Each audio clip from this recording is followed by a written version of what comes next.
In the past few months, I've learned a great deal about the issue of human trafficking through a fundraiser my school is organizing. One of the many things I've learned about trafficking is that it is often overlooked at the national level. A great deal of American citizens just haven't been taught what trafficking is and don't realize that it is a local issue. Secretary of State Mike Pompeo recently said this about trafficking. Because in reality, traffickers exploit an estimated 77% of victims in their own home country. Human trafficking is a local and a global problem. 2020 presidential candidates haven't introduced specific plans on how to combat human trafficking because it generally is not an important issue to the American public. A recent CNBC poll showed that the most important issues to voters in 2020 are the economy, healthcare, and immigration. While these topics are greatly important, almost every candidate has introduced specific plans regarding these issues. Yet there's very little focus among candidates about how they plan to stop trafficking. I recently visited Elli's House, a local nonprofit which aims to get women out of human trafficking in Detroit. Elli's House is also this year's recipient of my school's annual Charity Week, which is held in February.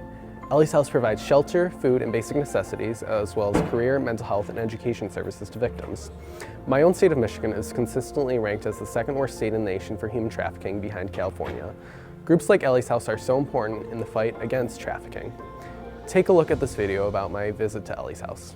Elli's House is an organization with the goal of helping to get women out of human trafficking in Detroit. I worked at a nonprofit in the city of Detroit, and during that time I had a teen girl who ran away. She was gone for 4 days before her mom reported her missing, which is pretty typical.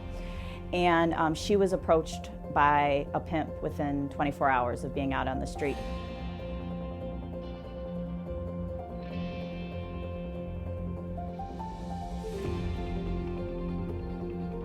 I think there's a misconception that girls actually want to do this job, that it's their free choice to do that.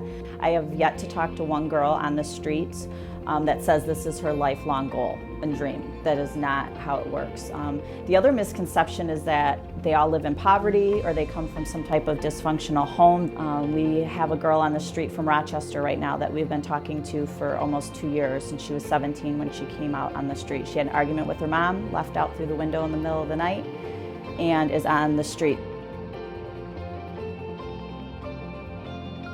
In the first 3 months, you're basically just learning how to live in community with someone. You're just learning how to get up on time in the morning, set an alarm clock, make breakfast for yourself. You're doing a lot of mental health appointments, a lot of doctor's appointments. We're trying to get your documents back if you don't have your driver's license.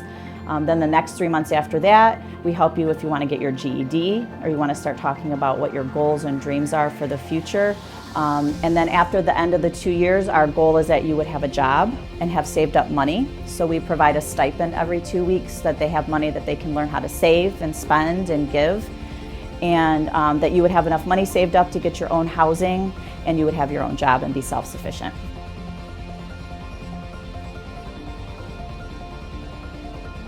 We're like 14 miles or so from Troy, Athens, and you go across 8 Mile and so it is happening in our backyard. It's really prevalent down here because you can get away with it a lot easier, and so a lot of the people that are coming here are coming from the suburb. Our outreach area is actually one of the highest prostitution drug areas in the city of Detroit. While for safety reasons I'm not able to reveal the specific location of Elli's House, it is only located about 10 miles away from my hometown. Elli's House continues to assist victims from the richest and most affluent suburbs of Detroit who ended up in trafficking. Groups like Elli's House are making huge impacts in their respective communities, but national initiatives are needed to end human trafficking for good in the United States. Many argue that human trafficking is not an issue that affects the average American, therefore not deserving of discussions in national elections.